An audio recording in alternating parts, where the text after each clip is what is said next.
Hi, everyone. I'm Sam Wilson Jr., and this is the Black Soul Music Experience Podcast, the music podcast on where I interview singers and musicians from genres of black music: gospel, jazz, blues, old school classic soul, old school hip hop, today's hip hop and R&B, Caribbean, Latin, Afrobeat, Afro-Latina, blue-eyed soul, disco, go-go, line dances, and the Lost 45s. So come with me as I take you on to a trip to the destination genre of black music right now on the Black Soul Music Experience Podcast.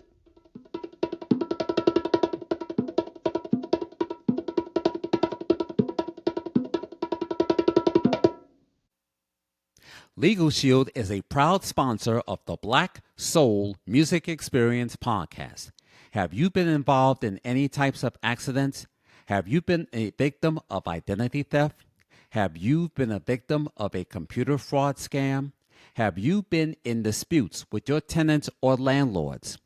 If your loved one dies and they didn't write up a will for you or for your family, or you and your spouse are filing for divorce, or if you need help by opening up your small business, give Legal Shield a try. Visit their website at LegalShield.com and tell them you heard it here on the Black Soul Music Experience Podcast. Do it today. You'll be glad you did. I'm Sam Wilson Jr., creator and host of the Black Soul Music Experience Podcast. Now, before I bring up my special guest, I have good news to share with you. I have a new website, and you can look for it at the Black Soul Music Experience Podcast.com. That's right, folks. I have a new website called the Black Soul Music Experience Podcast.com. If you have a computer, laptop, notebook, or if you have a desktop computer and it has either MSN or AOL, make sure you type in the name of my podcast website, the Black Soul Music Experience Podcast.com. And if you have Google on your smartphone, make sure you type in the Black Soul Music Experience Podcast.com. That's where you find all of my news blogs, or whatever you want to call it. That's where I tell you what's going to be on the next episode for the entire month. So please check out my website and please pass it on. Make sure you check out my website, the Black Soul Music Experience Podcast.com. That's the Black Soul Music Experience Podcast.com. In the meantime, enjoy today's episode and thank you for your support. Welcome to the Black Soul Music Experience. I'm Sam Wilson Jr., and I have a special guest on my show, and it's a CBS reunion. This lady that I'm about to introduce is my returning guest. I had her for season 2 closing, and I had her for season 3 twice. And I've been knowing this lady for now over 23 years. And yes, she is my friend and colleague. She's a producer for CBS News at the Broadcast Center. And I remember back then we'd be out party hardy after work parties on Friday nights with some of the other former and present CBS employees. Now, for those of you who may not know, the Tiffany Network is 98 years old. And in case you may not know, Viacom CBS Paramount is now Paramount Skydance Media. And for those who may not know, in the news, some of the platforms did not report it, that there was a merger with Paramount Skydance Media with Warner Brothers Discovery. So there has been a lot of layoffs, a lot of resignations, and yes, more to come. As you know, the Tiffany Network that I have worked for 35 years, and my late maternal cousin was the first Black to be hired at CBS and been there for 33 and a half years. So on this episode, the Black Soul Music Experience Podcast, we're going to be sharing some of our memories at CBS, because CBS was one of the 3 major networks that was TV, radio, records, other miscellaneous things. Now today is TV, streaming, and podcasting, and yes, mergers and corporate greed.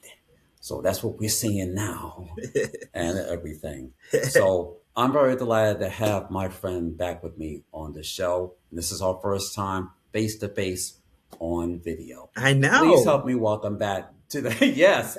Please help me welcome back to the Black Soul Music Experience podcast. My friend and colleague, producer for CBS News, and her name is Tonya Dunham. Hey, Hi. Tonya. Hey, Sam. It's so good to see you again. Haven't seen you in a minute. And so yes, and it's so good to see you again. Pleasure to have you back. And like I said, I had you on for season 2 and season 3, but it was on audio. Well, I'm phone, So yes. now this is our first time being on the screen face to face. So I'm very Right. delighted to have you back and everything. So, as I mentioned in the intro, CBS, Viacom, CBS, Paramount is now Paramount Skydance Media merging with Warner Brothers Discovery soon, which also owns CNN Right. and TNT.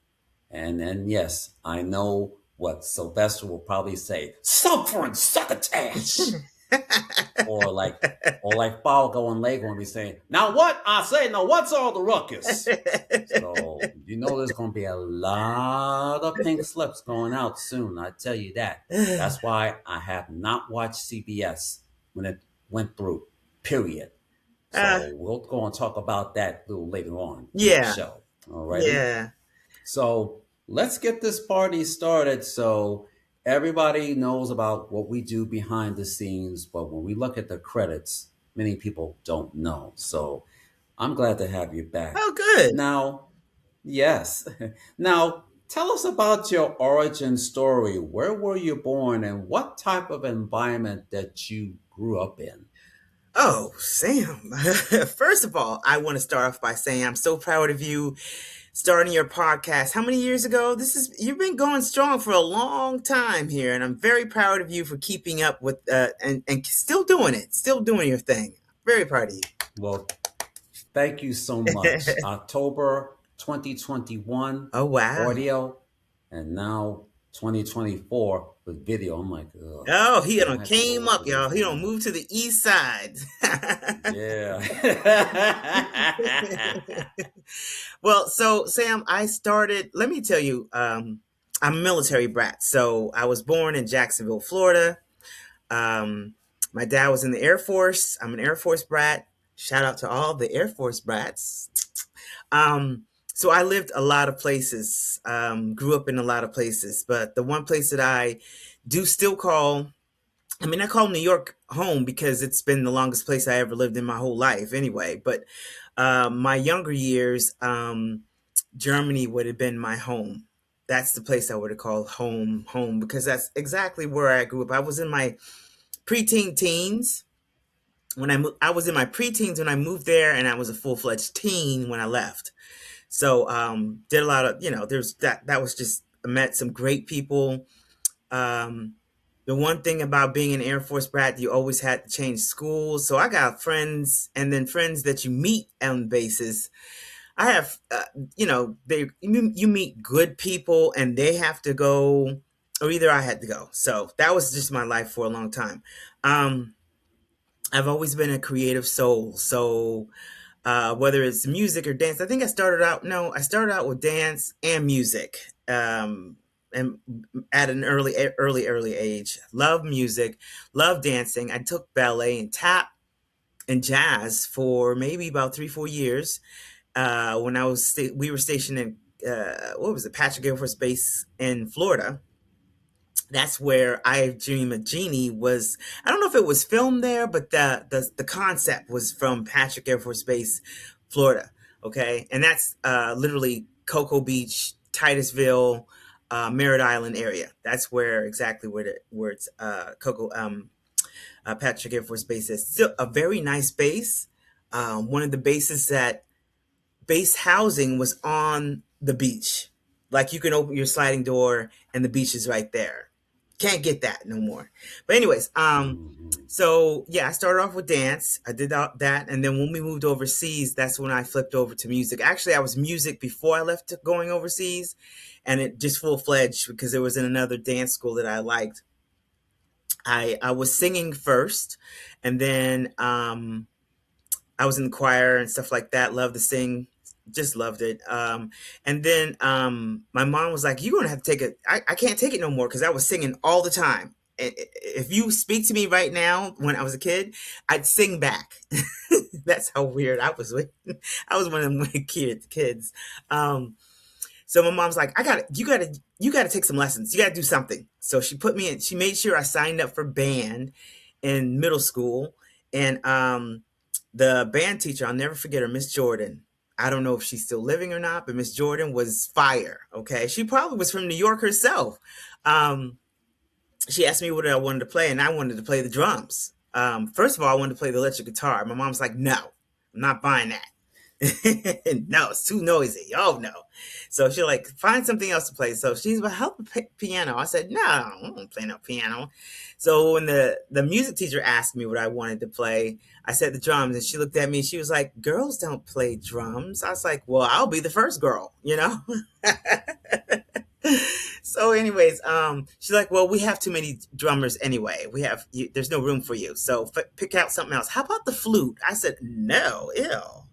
She's like, "Okay, how about the clarinet?" I said, "No, I don't want to play that." And she's like, "Well, you have to pick out something. What you want to play the trumpet?" I said, mm. And all of a sudden, something came in my head. I don't know if you remember Foreigner, Urgent. You remember that song? That Mhm. was my jam back then. So I was like, and I remember the sax solo. So I said, "I want to play the saxophone." She says, "Okay, great. You want to play the alto?" I was like, "Yeah." So I played the alto for a little bit. But this tenor sax sounds so, just touched my soul. And that's my principal instrument. So from the eighth grade, I guess, eighth grade all the way until college, Tonya Dunham played this tenor sax in marching band, concert band, um, jazz band. I was all state and all district for when I was living in New Mexico. We were stationed at Cannon Air Force Base at that time. So I was going to Clovis High School. Well, yeah, Clovis High School. Before that, I only went there for about a year, and then before that, I was in Germany. So yeah, that was that. So I did the tenor sax until college.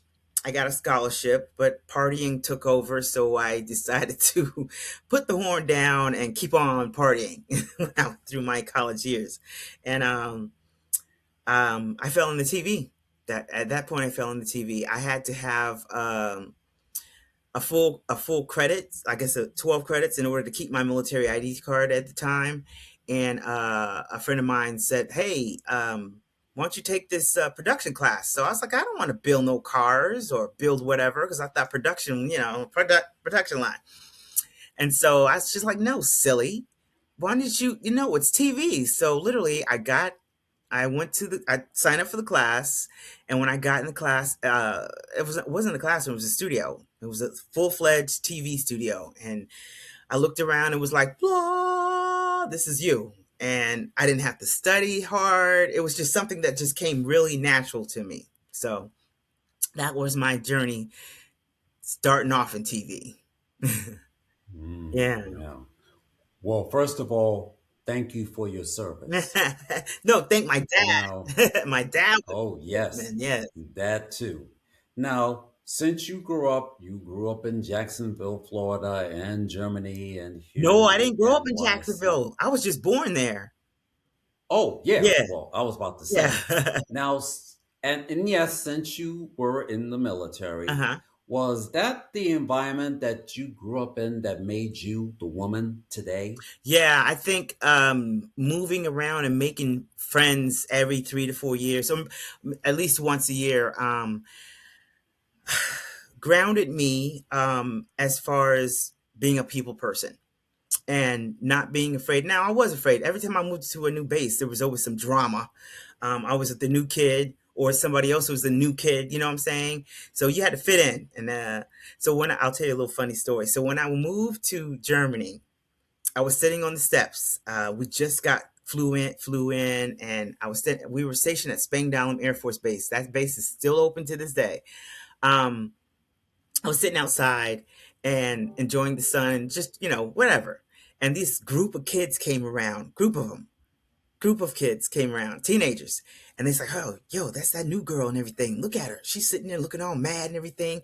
Well, somebody asked her, she like rock or does she like soul?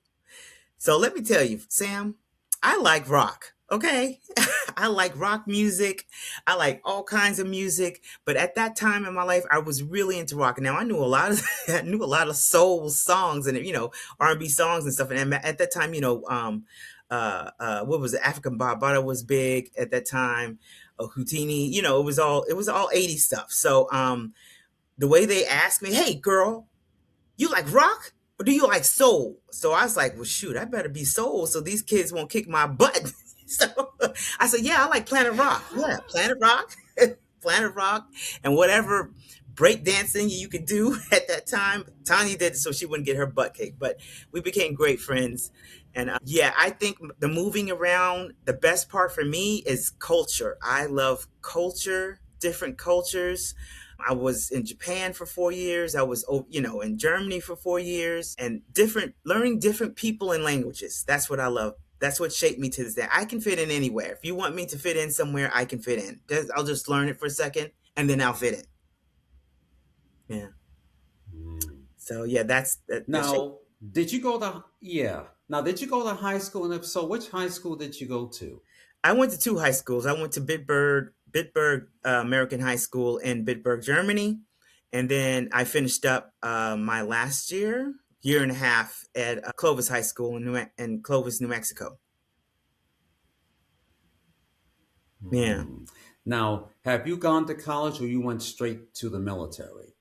I never went into the military. I signed up. I signed up and I took the test, and I actually had my dad walk in with me to the recruiter's office, and because he wanted to make. So he was like, "You don't take a job and wait for a job.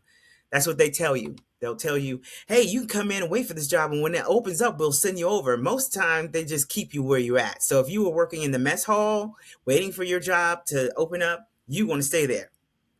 So he made sure that I was only going to be. At the time, I wanted to be. I was television. I wanted to be in television. I did a lot of television stuff. Then that's when my career started off in television in Jacksonville, Florida. I worked at I was interning at the what do you call it now?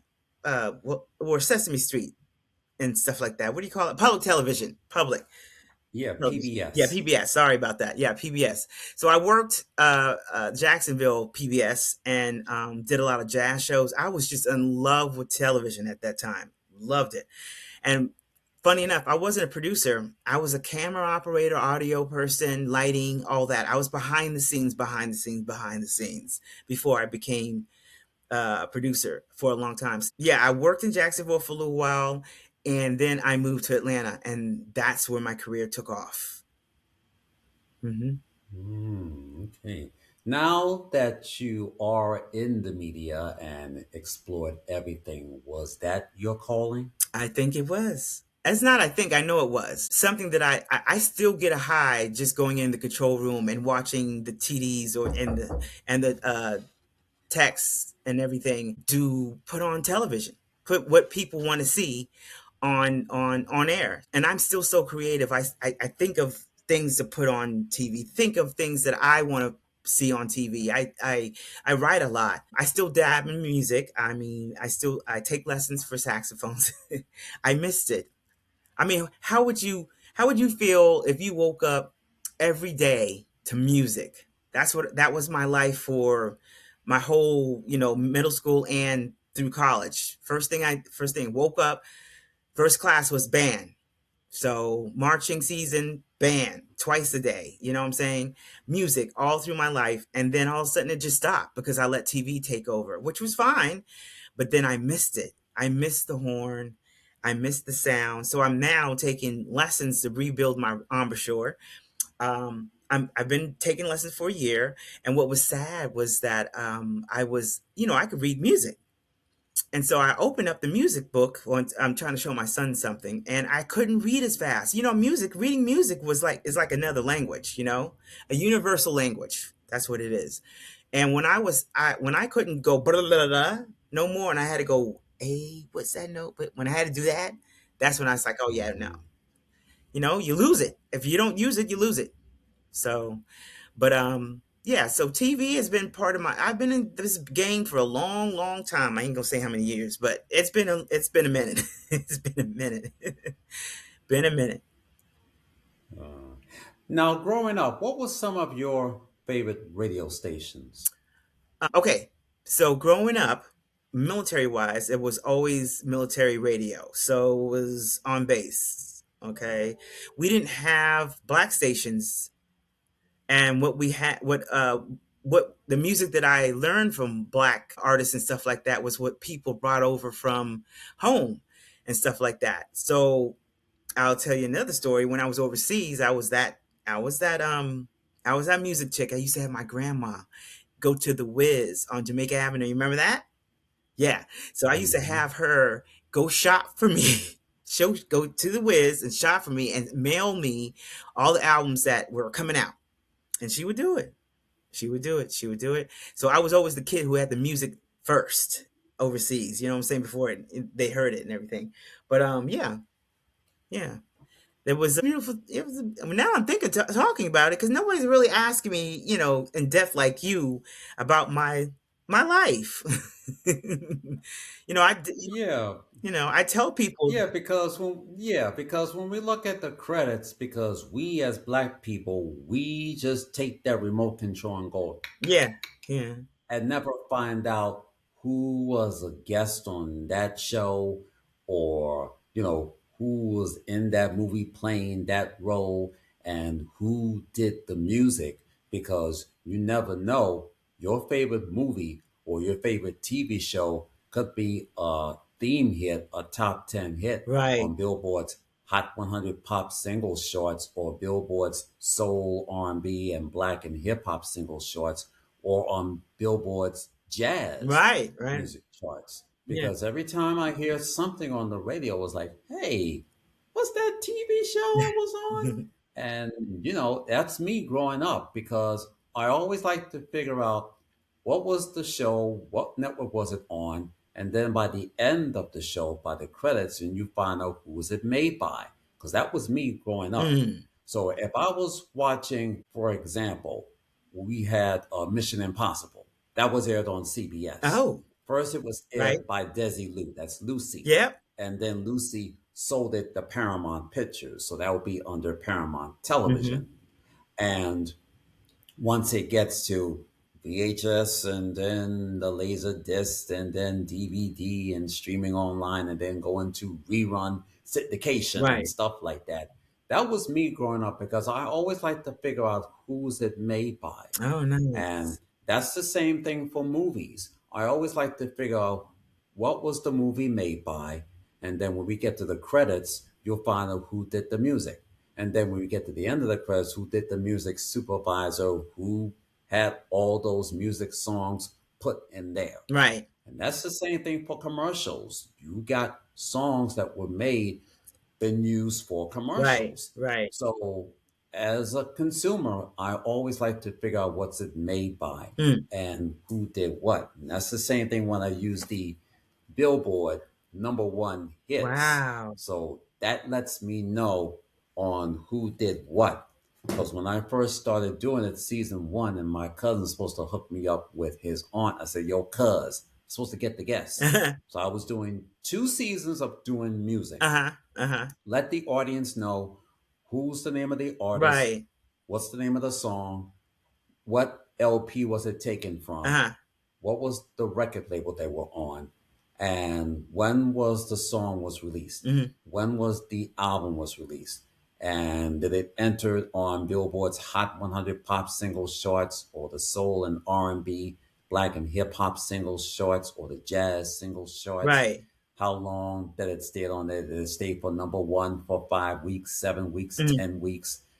Did that song receive a gold or platinum? or double platinum or triple platinum or today's diamond platinum, Right. and did that artist who did that song, either they won a Grammy or American Music Award or a BET Award or Right. an MTV BMA or a Soul Train Award, or did that also have lots of songs got inducted into the Rock and Roll Hall of Fame, or did they perform that on Saturday Night Live or Right. Right. Solid Gold or American Did you Bandstand say or Soul Solid Train? Gold? Oh my God, I used to love that show.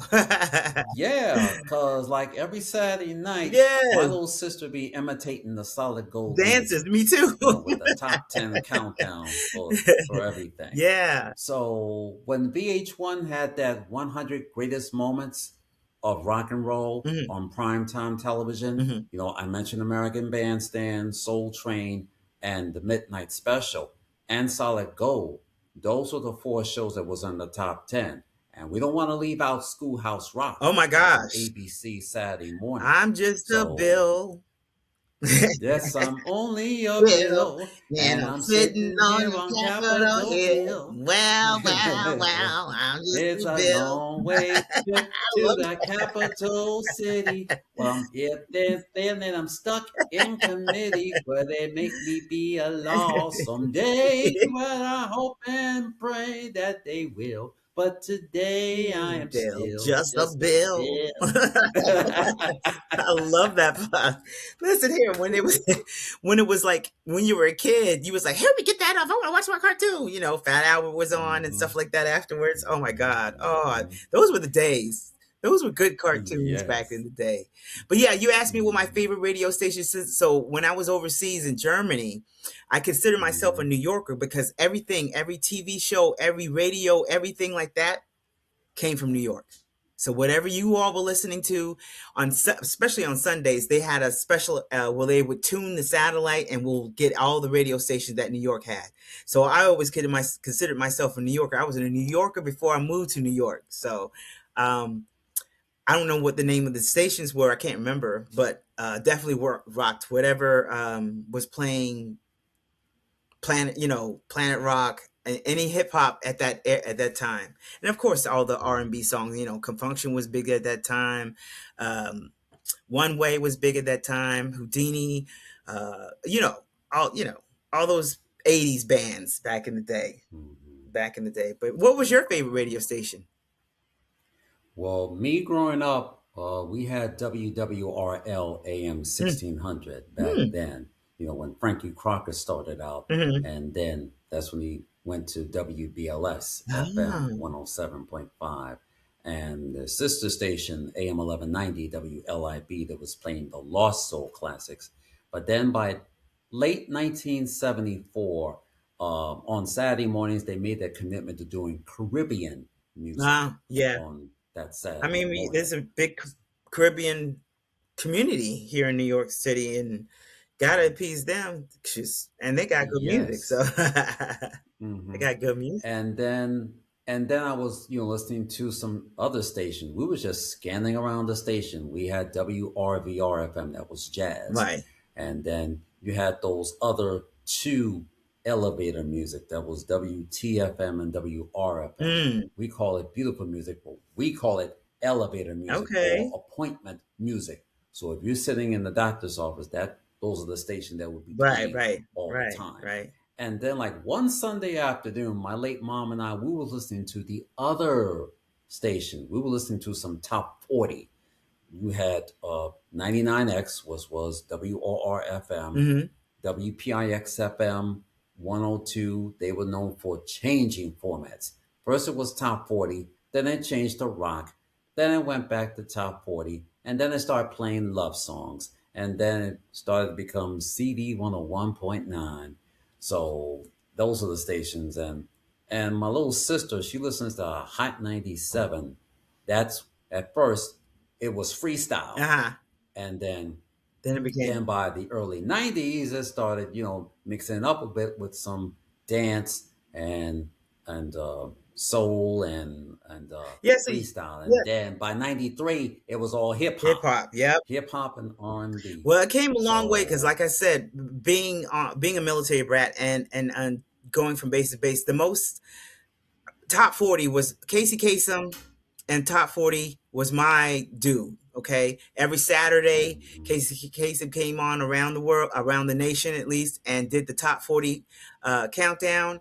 I have Mhm. a box full of cassette tapes because I taped a lot of his shows. I still have it.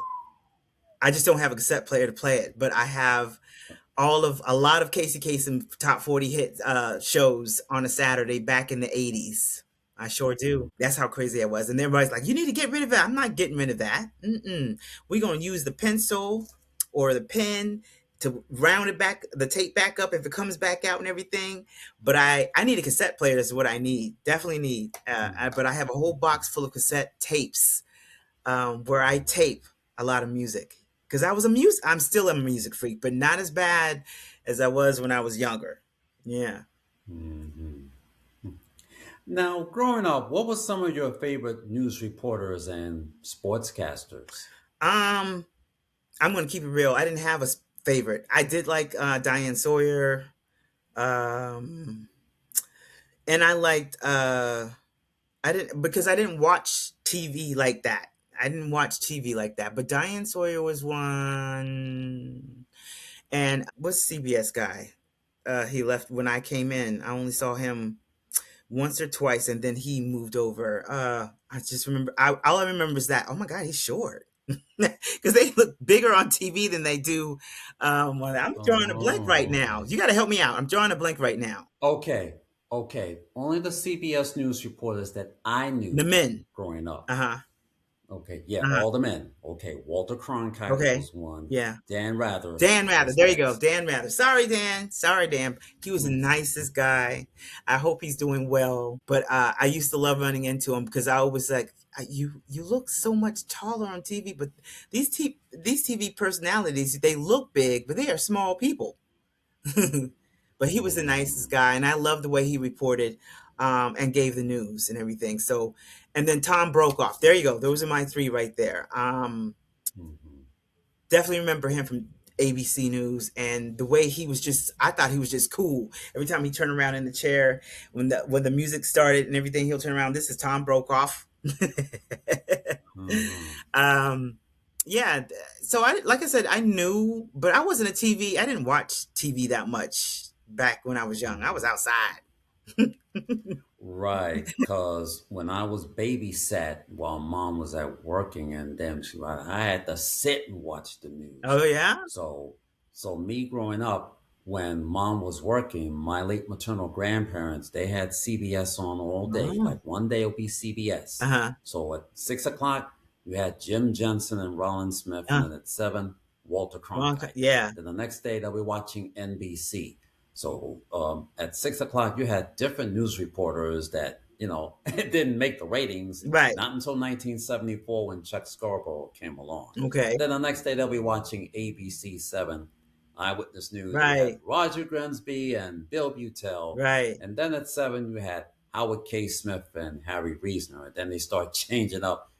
Barbara Walters joined There you go. ABC There's my after other she girl, left Barbara Walters. NBC. Yeah. And then 1978, the ABC Evening News had became World News Yeah. Tonight.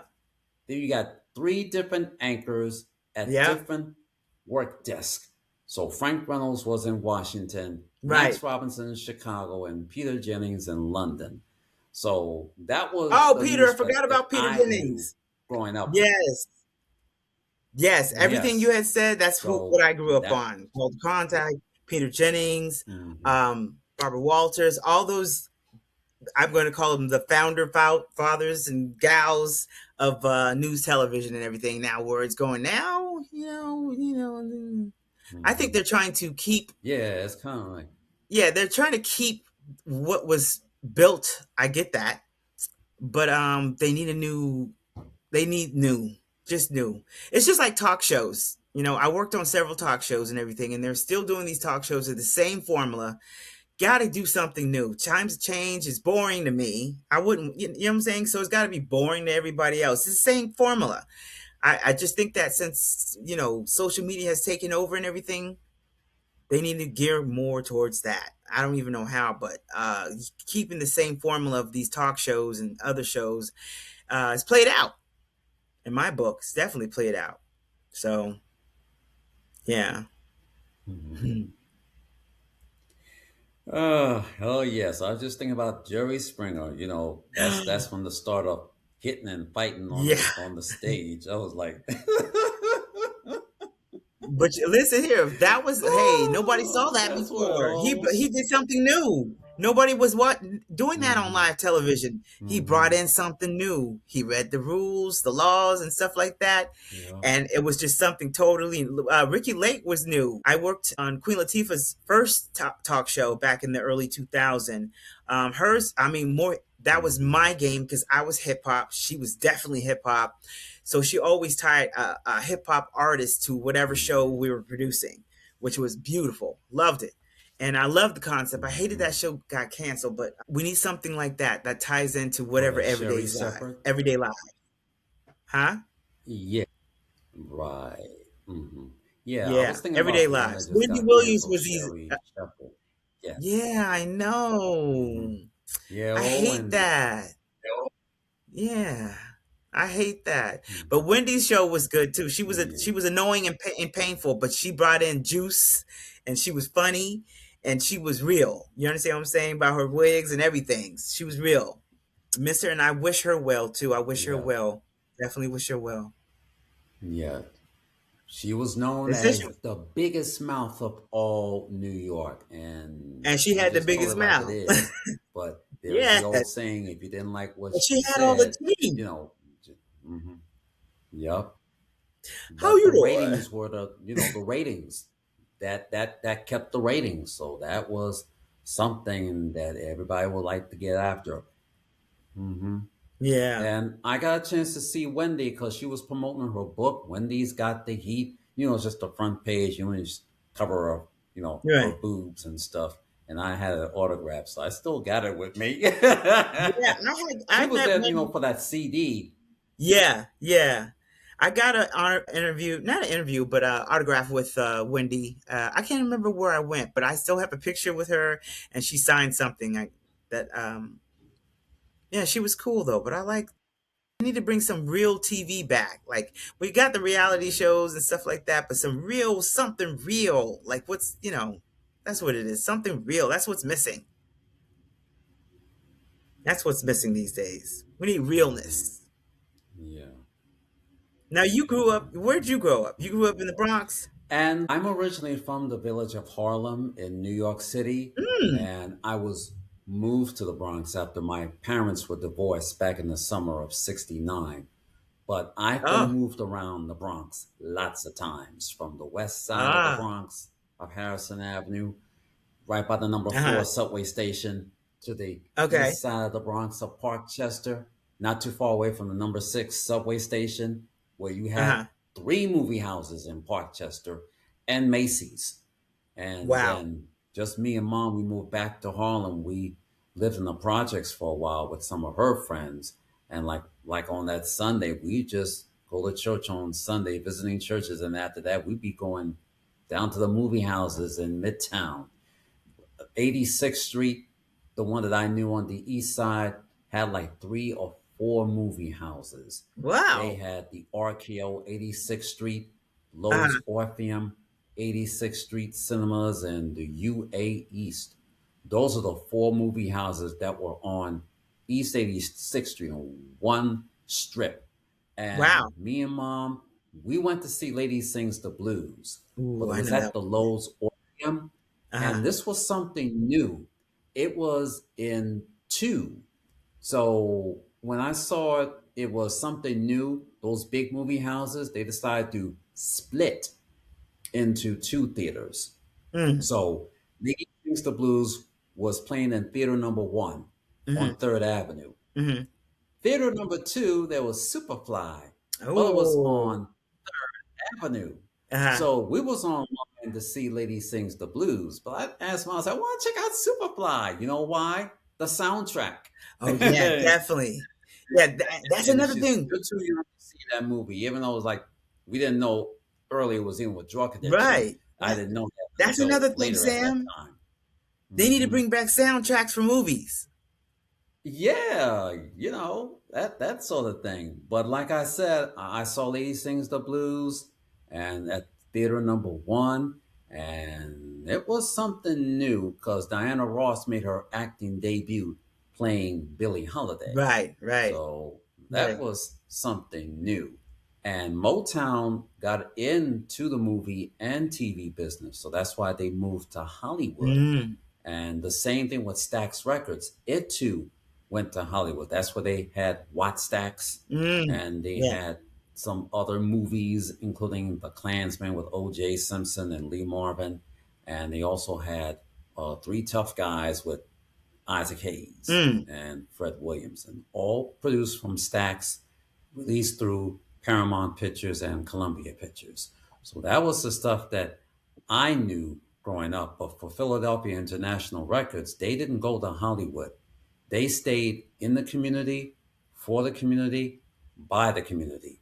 And when I was in Philly visiting my cousin, representing the white Middletons, I saw the whole city of Philadelphia, Hmm. and I got a chance to check out the record headquarters before, they had it was on fire later on in 2010, Right. and then it was restored, and then they had to tear it down. Mm. But all of their artifacts, Uh-huh. everything was saved, and it's at the Rock and Roll Hall of Fame Museum in Cleveland, and the rest of the stuff is at the Smithsonian's African American History Museum. Just have the green piano that the late Tom Bell used and that music stand. Right. So those two items are there.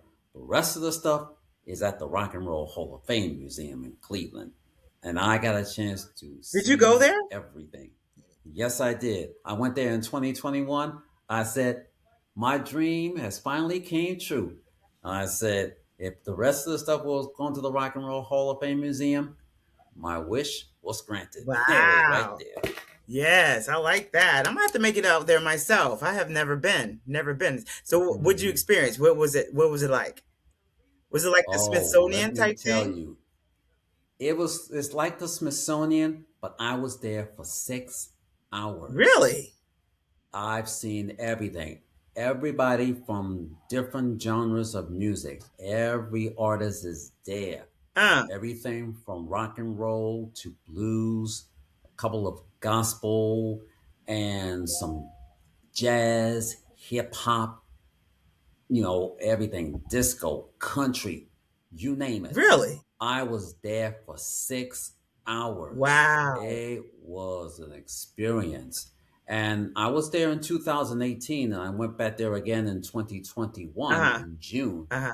for Black Music Month, Right. and it was also Pride Month. Right. And they were doing some exhibit at the Rock and Roll Hall of Fame Museum. It was Black Music Month. They were doing an exhibit on Black musicians who were doing a social Uh-huh. message, after the death of George Floyd, Right. which sparkled the Black Lives Matter movement. Right. And that's what they did the exhibit on. So I got a chance to see everything, everything. I'm gonna have to go six check it out. Yeah, hours. 6 hours. Mm-hmm. I mean, I went to Prince's um studio, house studio in Chanhassen, Minnesota. What was that? I think it was 23 when I went. 2023. Yeah, I went there. That was an experience. Just to walk where he walked at. You know what I'm saying? Just to ooh, Mm-hmm. just even just being around town. It was just that was an experience for me. I'm thinking about going back to because it's been what 10 years now. Yeah. 10 years. Yes, 10 years since Yeah. Prince had passed away. So yeah, it'll Yes. be it'll be 10 years. They're going to be. I'm pretty sure they're going to do a big celebration again. But I want to go check that out. The celebration. I keep saying I want to go, and then I don't go because it would be expensive. I need to literally go in and Yeah. have a good time and meet people. Prince community is very big, Mhm. very big. Yes. Yes, indeed. Hmm. Now, before you joined CBS, have you worked at any other jobs? And if so, what jobs did you had before you joined the CBS family? Before CBS, let's see. I didn't have that many jobs because I had one job. It was called Alco back in New Mexico. I was a cashier. So Alco was like a Kmart. Let's put it that way. But it was called Alco in New Mexico. So I worked there. Then when my dad retired from the military, where else did I work at? Oh, when he retired from the military, they moved to Jacksonville, Florida, back to Jacksonville, Florida, and built a home.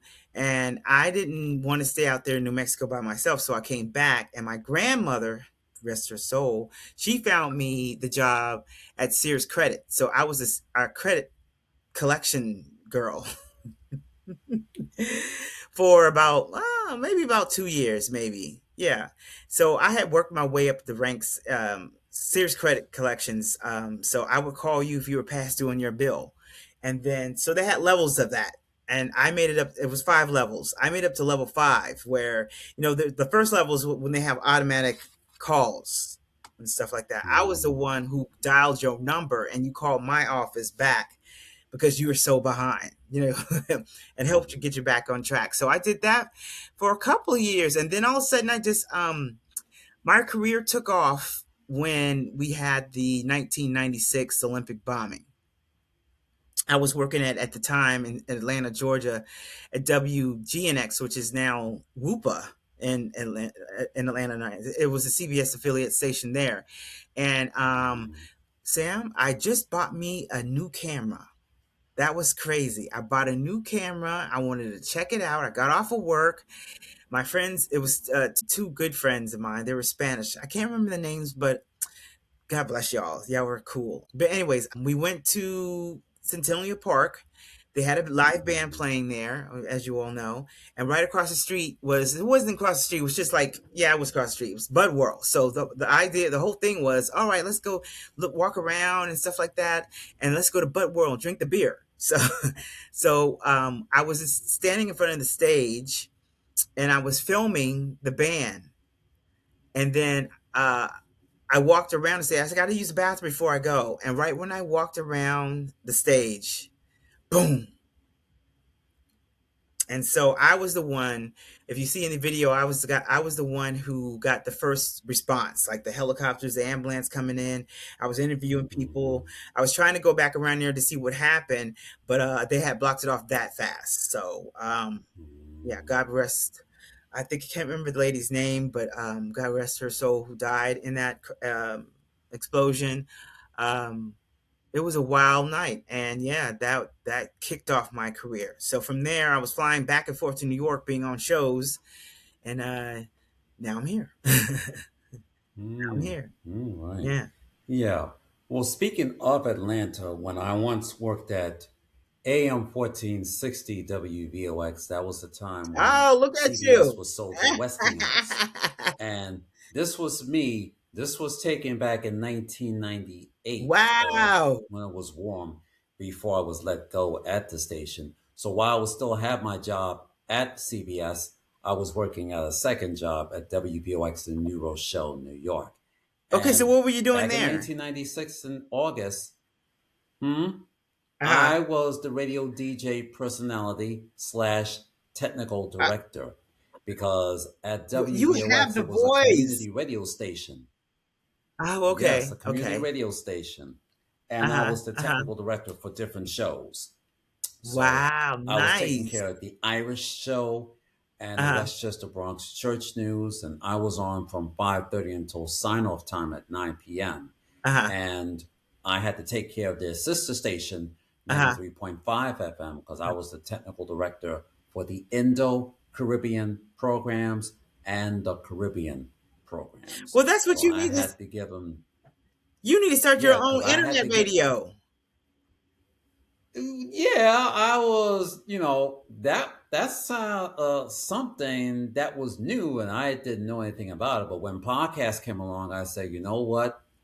If nothing else is out there for me, we'll get to the podcast. We'll talk about that in a few minutes. Okay. Well, yeah. But I never worked for any other station. I always, for some reason, it was always CBS. No, I never worked for ABC, CNN, nothing like that. I did apply there and stuff like that when I was looking for a job, but CBS, oh, it was every station. I've only been to about three stations. No, only two. Um, Atlanta and then New York. That's it. CBS. Mm. Mm. And how many years have you been a producer at CBS News at the Broadcast Center on West 57th Street? 25 years. Hmm. Yes. I Mm. made 25 this year. Yes, because I saw that on LinkedIn Yeah. and I congratulate you on No, that. thank you. Yeah. Now, we're going to share some of our memories of CBS. As I said earlier, CBS is now Skydance Media merging with Warner Brothers Discovery Right. soon.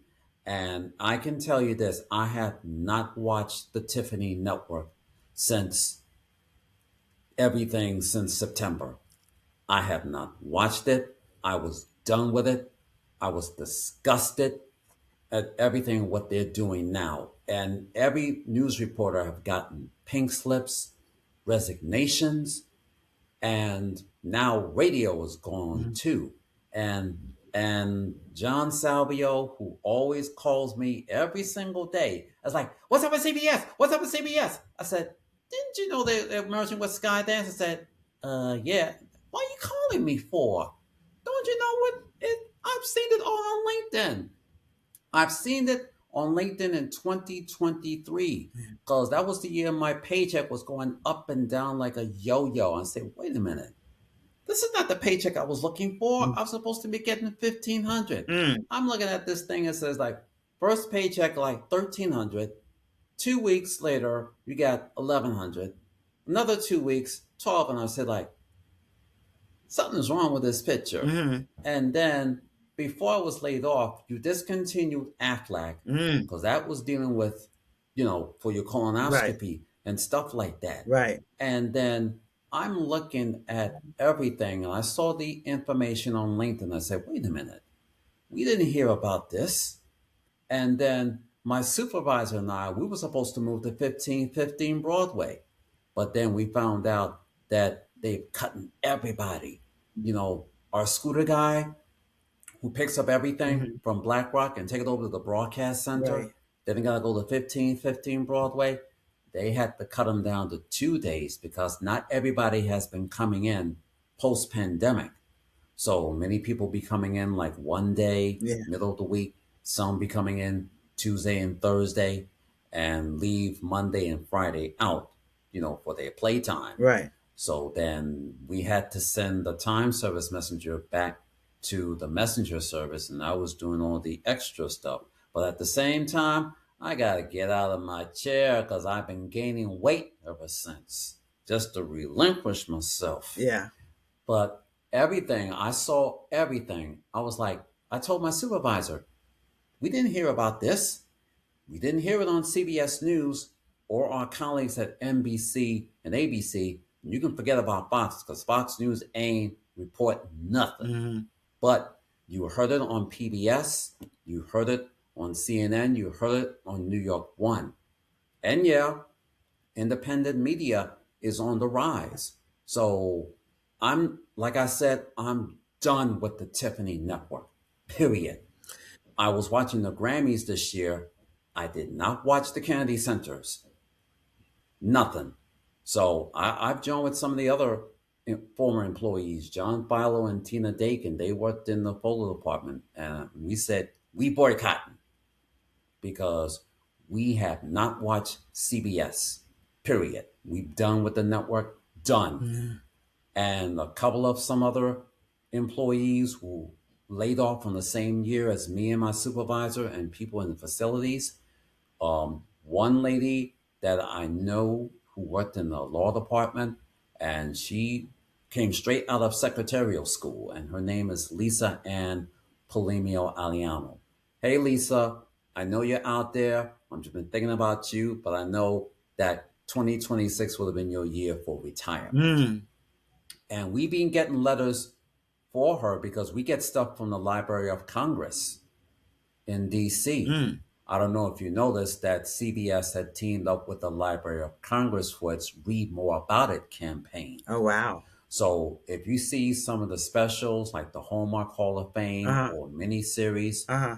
as well as the Grammys and the Tonys and the Tournament of Roses parade, they will always have something at the end to learn more about, the parades or the Grammys or some of the music specials like this one here. It tells you all Oh, about it. nice. And the Library of Congress recommends all of those books. So we used to have B. Dalton on Fifth Avenue between West 52nd and West 53rd Street.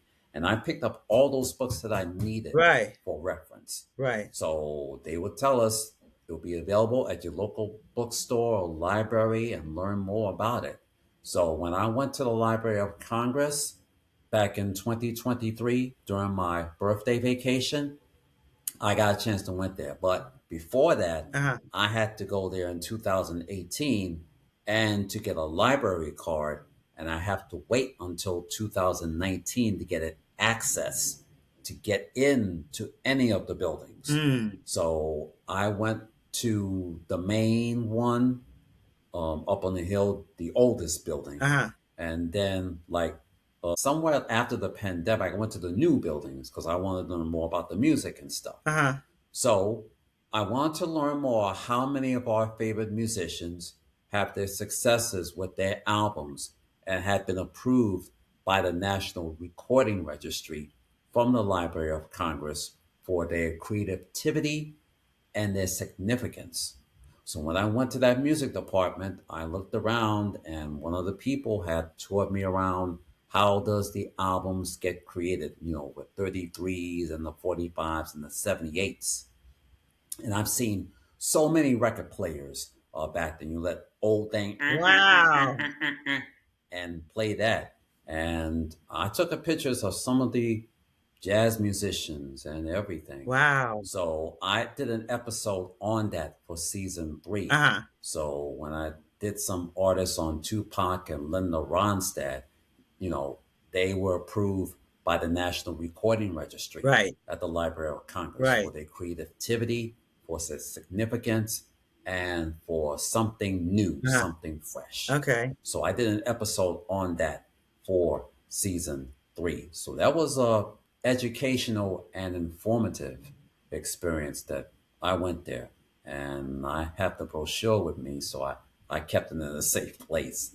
But that was something that I have treasured, Uh, and that was something I'll never forget. So yeah. special shout out to Lisa Ann Polimio Aliamo. I'm thinking about you. You and I are on the same boat. We done with the Tiffany Network. We done. We ain't watching no more.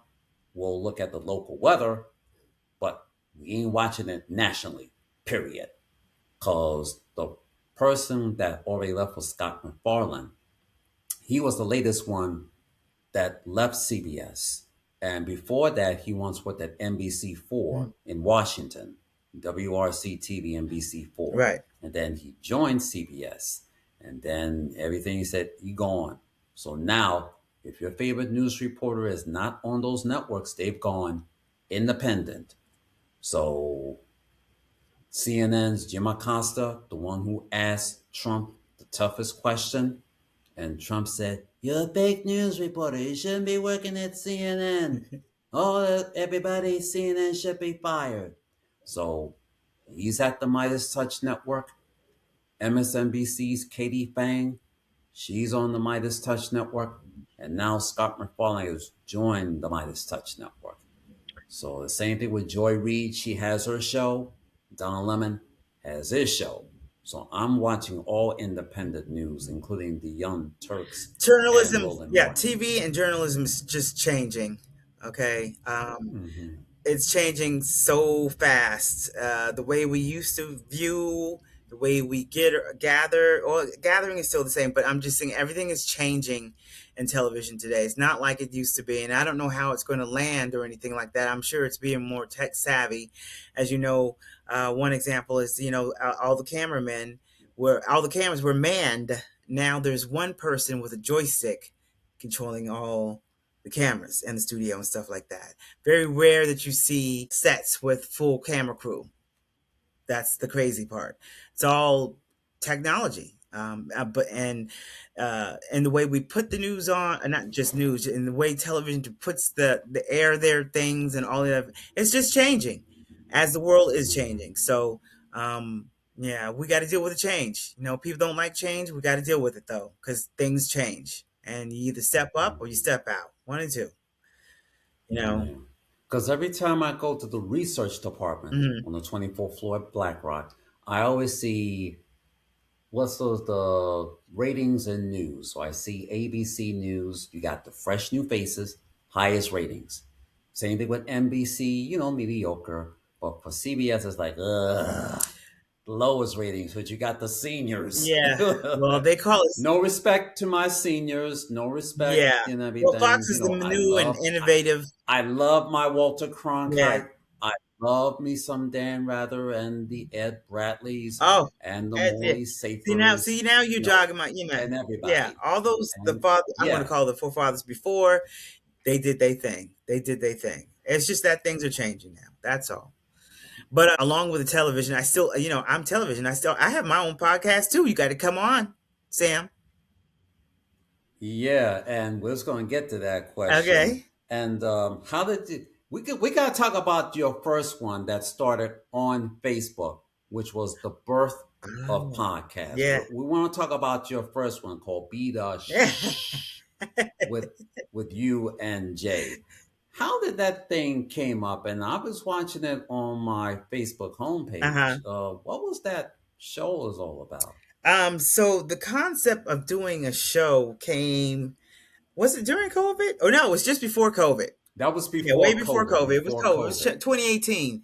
So I had called my friend Jay is like my television mentor. So shout out to Jay Jones, always on PR and everything. Shout out to you, baby. So I called him up. I was like, Jay, should I do a podcast? Because it was just in my spirit. And he's like, you should have been doing it. I don't know why you didn't do it in the first place. And so I said, okay, well, you know what? God, if I'm supposed to do a podcast, I need a studio. And just like that, I used to work on Joanne Reed and Joy Reed podcast called Read This, Read That. That was back in 2018. I don't know if you know that, but Joanne Reed had and Jackie Reed had a podcast called Read This, Read That. That's because they had the same last name. So I worked on their podcast for a couple of months as an EP. We're trying to get on to Sirius XM, so we would tape out of Sirius XM on, I can't remember what days, Thursdays I believe it was. I did that, and so whatever, that's where it was born. That's where my podcasting. I was like, I can do this. I can talk and stuff. I think I want to do this. So that's when I called Jay, and he's like, well, let's go find some studios. So we were looking at different studios, but the one that came to me, was because I was working with one of the DJs from the Wu-Tang Clan. Shout out to J.U. Ice, DJ J.U. Ice. Hope you hear me. So I don't even know how I got in contact with him. But anyways, he was supposed to come up with a theme music. Help me come up with the theme music for Read This, Read That. And that's what he did. He produced the whole, him and the others, DJ Coalition, produced the theme music for Read This and Read That. And I gave it to pro bono because it was supposed to be a big podcast. But that didn't work out. So I took my music, of course, and uh, the DJ was doing a show. He's like, you should come check me out. I'm DJing. And literally, it was a studio that does podcasts. So, yes, that's how I fell into it. We named it at first Be the Shit. Or actually, it was called this, excuse my language, people are talking about the shh.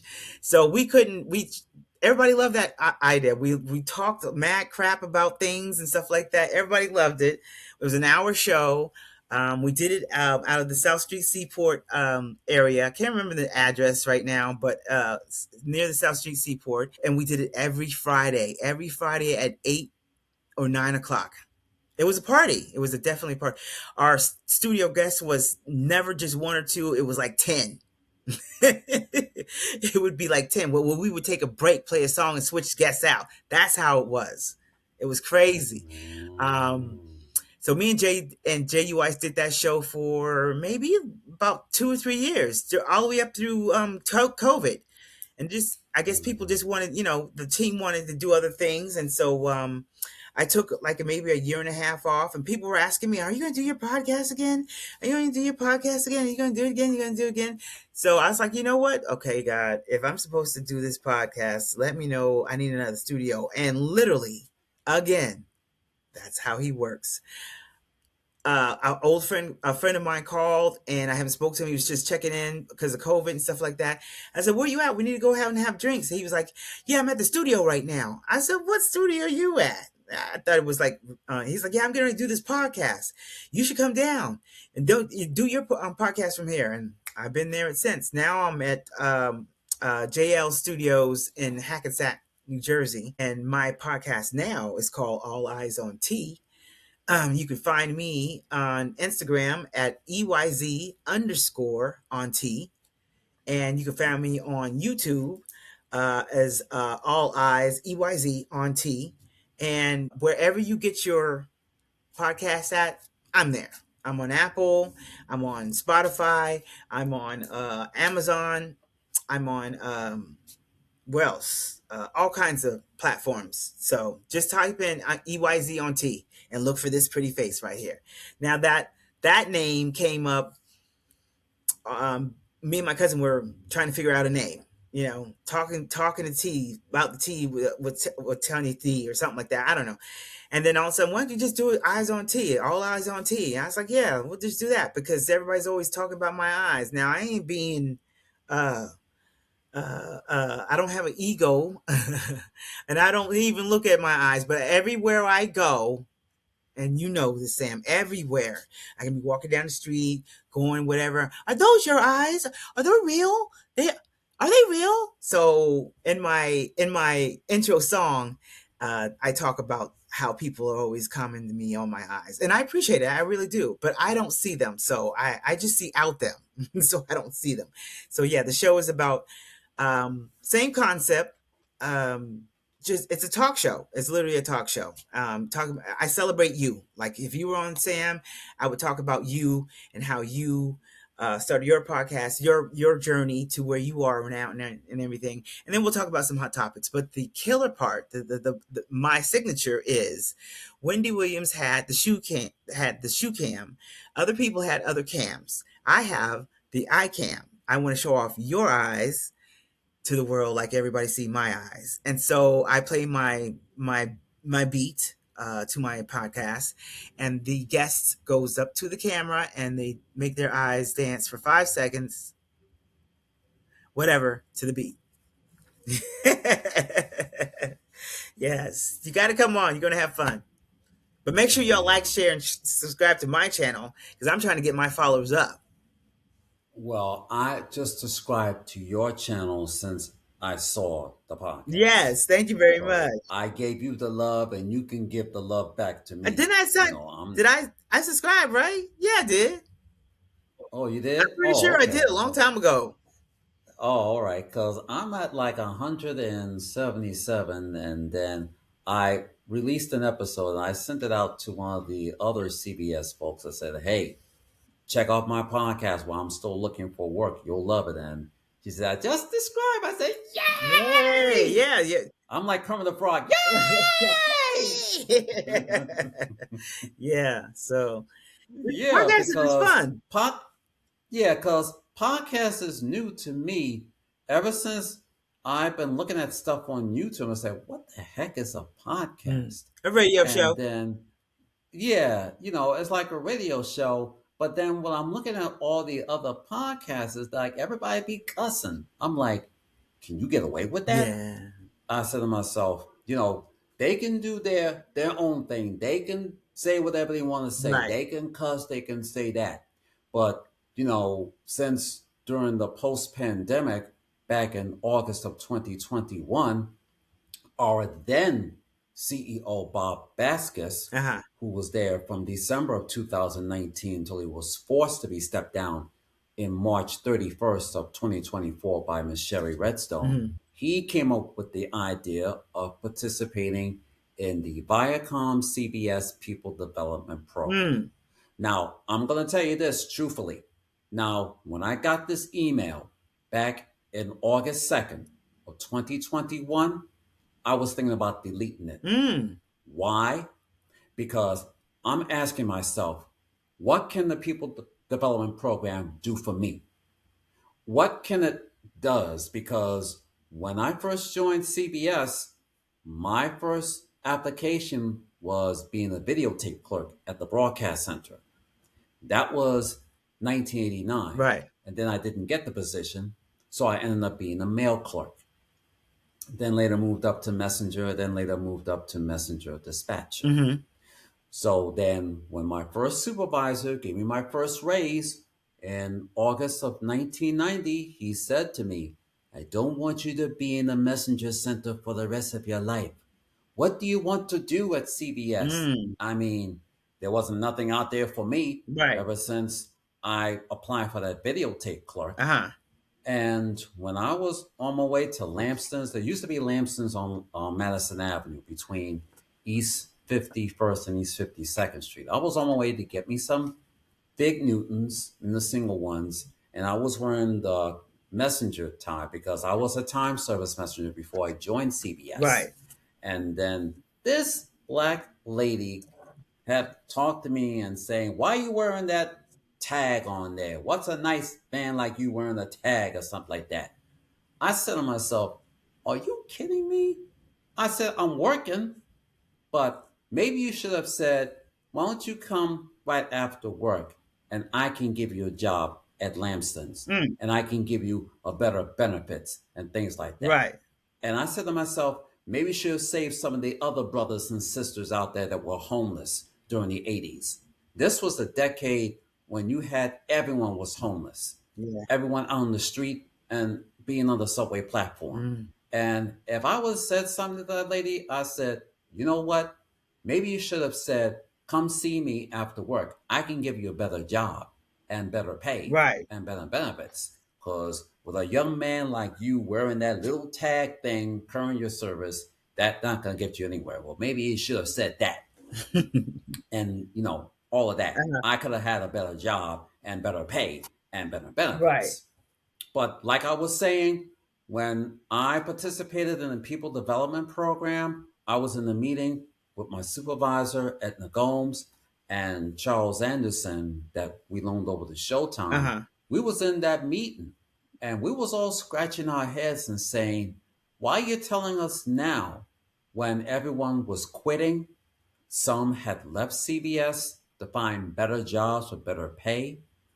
Some have took early retirement and some have left to form their own business. Right. So when podcasts came up on the list, and then the supervisor said, you have a voice for it, you should sign up. So then after the meeting, I got a text from my paternal cousin, whom I haven't met yet, representing the Howard Guzman Wilson Dix family. Uh-huh. He's in the music business, and he suggested me that I should do a music podcast. Yeah, So that's there when you I had go. to pitch in the idea, and I said, before I said, what can I talk about? I said, Music. I couldn't do a podcast and say like, hey, how you doing? Did you get vaccinated? Did you survive the riots? I said, I don't want to do no podcast like that. I mean, that doesn't fit me. Right. So then when he said, do a music podcast, I said, you know what? Let's try to do something different. We don't want to do it like the other podcasters, like they do their topics on. Let's try to do something new, something fresh. And that's when I called you and I asked you, what product do you use? You said Spotify. So I Yeah. said, let's use that. I kept in touch with my cousin. I said, yo, cuz, you, can you hook up with your aunt who's a manager? And I can interview some groups. And I said, October came around and said, like, yo, cuz, what's the holdup? I could have had me my guest.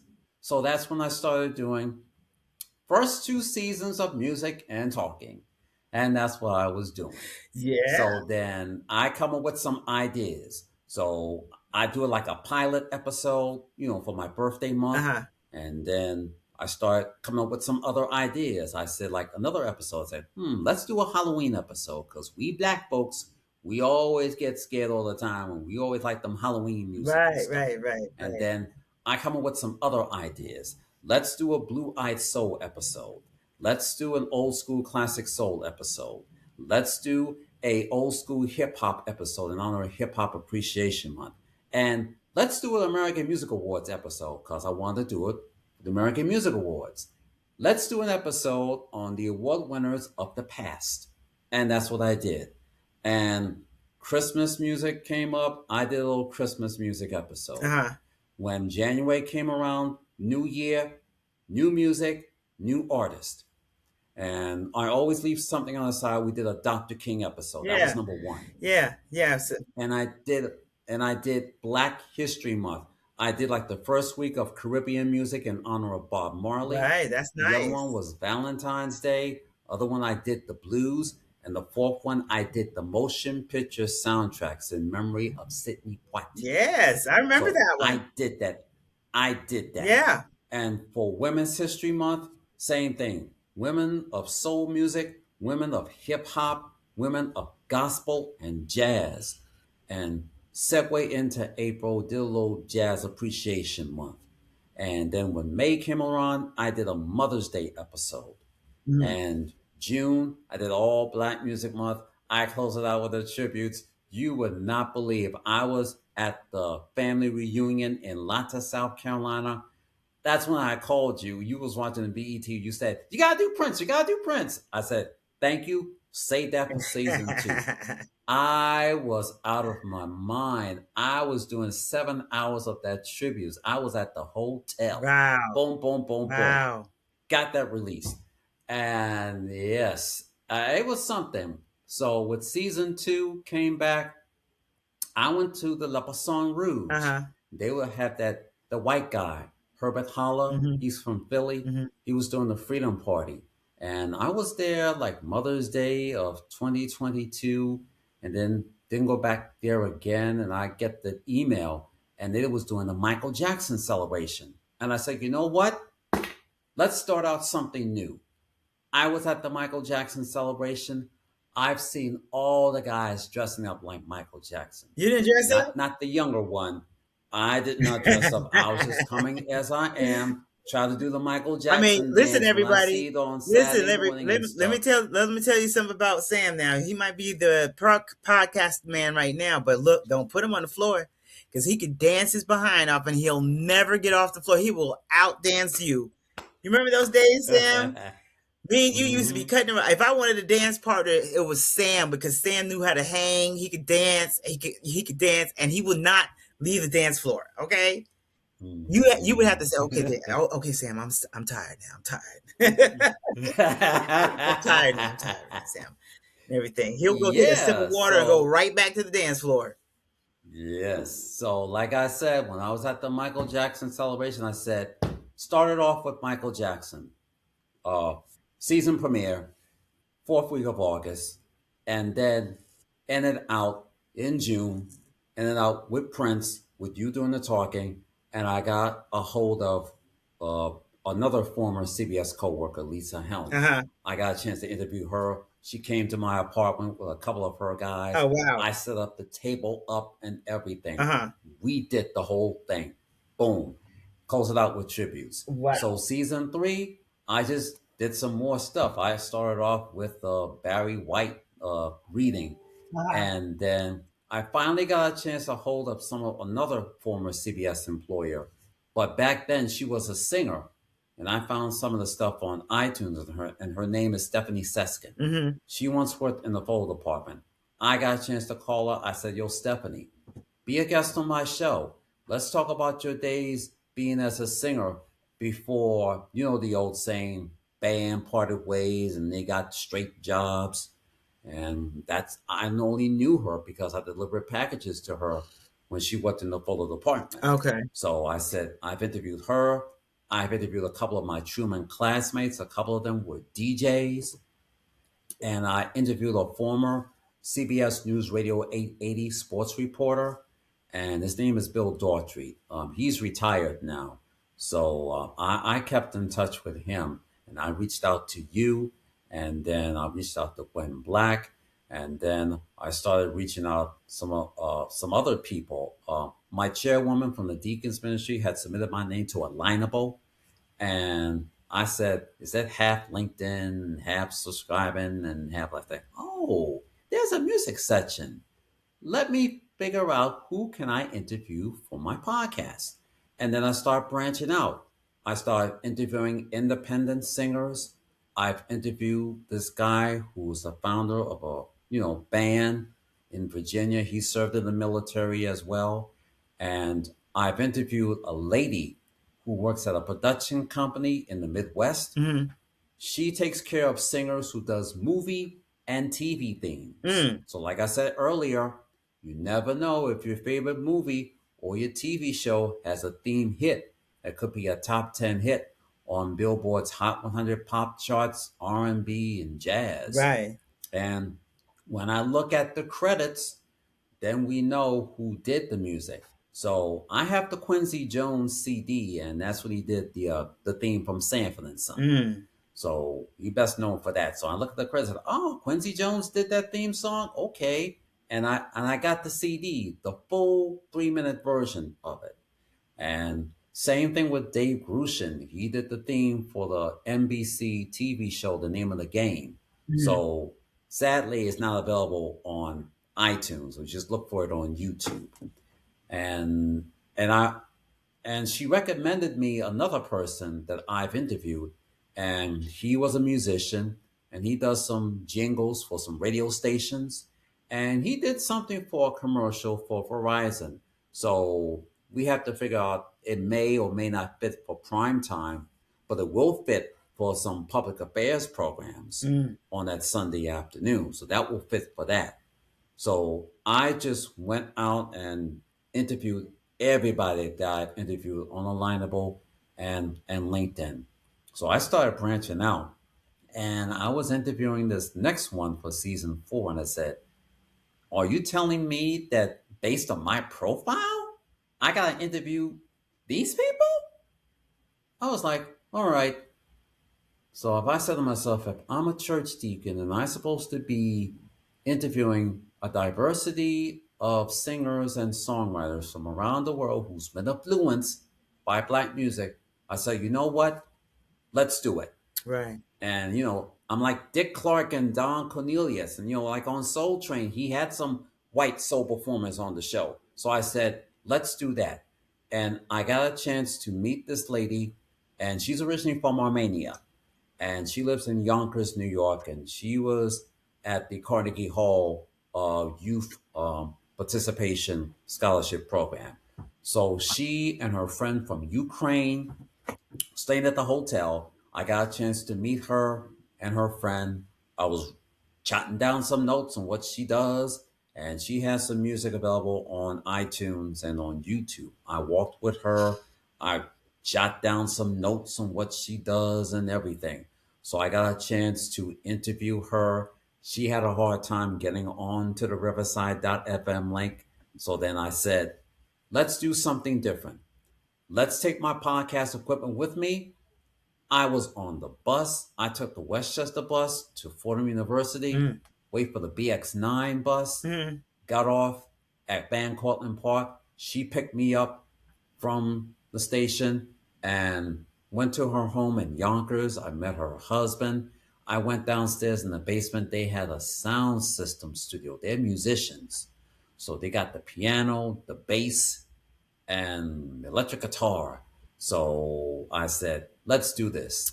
We recorded, but we did it audio. Right. So we did it audio first for season 4, and I put it on Patreon. And then I started branching out some other people on video. Some people got on their excess. Some people had a hard time. I did it audio. So then when season 5, which we're on now, I said, let's go back and see the guests that I've interviewed from season 4. And I took my podcast equipment with me, and we did it on the computer screen, one screen together. Mm. We were sitting on the couch just like this Mm-hmm. and had it on one screen. So it was me and my guest, Christy Konska. And we did it on one screen, did it on one shot, done. I did the unthinkable. And I did it with another guest, a jazz singer who does her Jazz Fridays. I took my equipment with me. I took the mic stand, done that too. Success. And a hip hop artist that I met on a Lineable, he lives in DC. So I said, I'm going to interview you while I'm on my birthday vacation. Took my equipment, put it in my suitcase. My cousins dropped me off at a metro subway station. I've interviewed him, did the thing. Success. Great. So Yeah. anything we do something, we turn it around. Yeah, that's great. Well, I got to get out of here, Stan. I got to get up. 5 o'clock in the Oh, morning. yes. Oh, yes. Yeah, I know it's been a long day and everything, but my prayers goes out to you, what everything that we talked about what's been happening with all of our networks are Yeah. under dismantlation. Yeah. But thank you so much for being here on my show You're and the first welcome. time being on the video thing. Yes. I love it. Well, it will be the Yes. last. I'll be back. All Okay. right. Now, yeah, but before we go, give us a quick plug on All Eyes on T so I can let Oh our yes, audience please. know. I don't tape as much as I did with Always On with Tanya and Jay. That's still up to all our episodes are all on YouTube. Always On with Tanya and Jay. Um, my new podcast, All Eyes on T, is actually on YouTube. All Eyes on T. The eyes is not spelled regular; it's EYZ. I wanted it to be different, and then that was already taken anyway. So, anyways, on IG, it's EYZ underscore on T. Okay, I'm on TikTok, EYZ on T. I'm on Facebook. Now I really don't curate Facebook that much, you know what I'm saying? I need to. I know I need to because that's how our demographic is. A lot of people are not on Instagram, and I'm going to work on that. But I will always post before I do my live broadcast. I did one last week. Yeah, last week I had some of my friends stop by for Women's History Month. We talked about what they were doing and who inspired them as a woman. You know, what a woman inspired them for Black History, not Black History, for Women History Month. And of course, we did the crazy eye dance that I always love. So that show will be coming up on probably at the end of this week here. It'll be hitting YouTube and Spotify and everything. But I'll always do like a promo before it hits so you can come out and watch. But please like, share, and subscribe, especially on YouTube. I would love to go live on YouTube. I need to get my following up there so I can get some money. We don't want to do Yeah, these same podcasts thing for here free. too. We need to get some money now. We're giving you content. We need some Yes. money. So yeah. Yes, I'm trying to tell my folks too, yo, if you like my subscribe, Yes. help a brother Yeah, out help a so I sister can have out. my little You know what I'm saying? I need to put self-employment. some gas. This gas Be is like too those, high. This gas is yes, too high. be like those detectives. You see Mannix, Yeah. Cannon, Barnaby Jones, they Yes. got their own thing. Barnaby But Jones. Did anyway, you say let Barnaby me, Jones? yeah, Barnaby I Jones, love this. So all that's. Oh my god. Oh my god. You just brought back yeah, memories. CBS, Yeah. anything. Yeah. Well, anyway, folks, download everything that we just talked about on the Black Soul Music Experience podcast. Visit iTunes.com, Spotify.com, or purchase a CD at Amazon.com. Make sure you follow my friend and colleague, Tonya Dunham. She's the host of a new podcast called All Eyes on T. Make sure you subscribe to her YouTube channel. Just type in All Eyes on T. Make sure you subscribe to her channel and everything. You'll love it.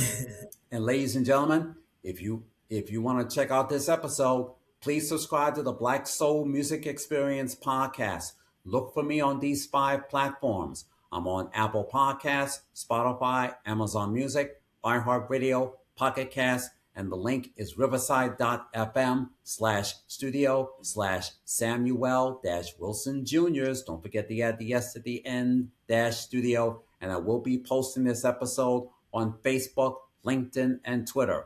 And if you have a hard time getting on to Riverside, then please become a paid member and subscribe to patreon.com/, the Black Soul Music Experience Podcast, number 6. Go to the Patreon homepage. If you got an email or computer, go check out the Patreon homepage where you see all of the shows done by different creators. Go to the search box and type in the Black Soul Music Experience Podcast and the number 6. Check out all of my audio and video podcast episodes and all the video podcast clips that you may have missed. And if you have a hard time getting on the Patreon, then please check out this episode. Go to youtube.com/, the Black Soul Music Experience. If you like this episode, if you love my podcast, please subscribe, please support, please give me a thumbs up, please leave a comment, and please pass it on. Thank you for joining me as I close out this edition of the Black Soul Music Experience.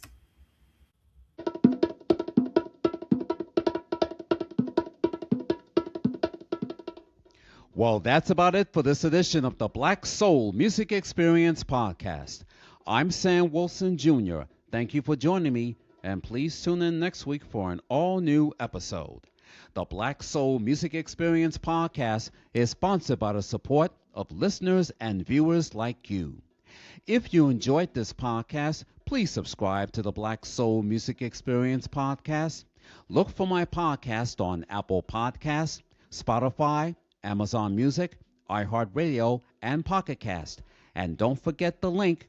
The link is riverside.fm/studio/Samuel-Wilson Jr.'s-studio. And don't forget to check out my audio and video podcast episodes by becoming a member and subscribe to patreon.com/, the Black Soul Music Experience Podcast.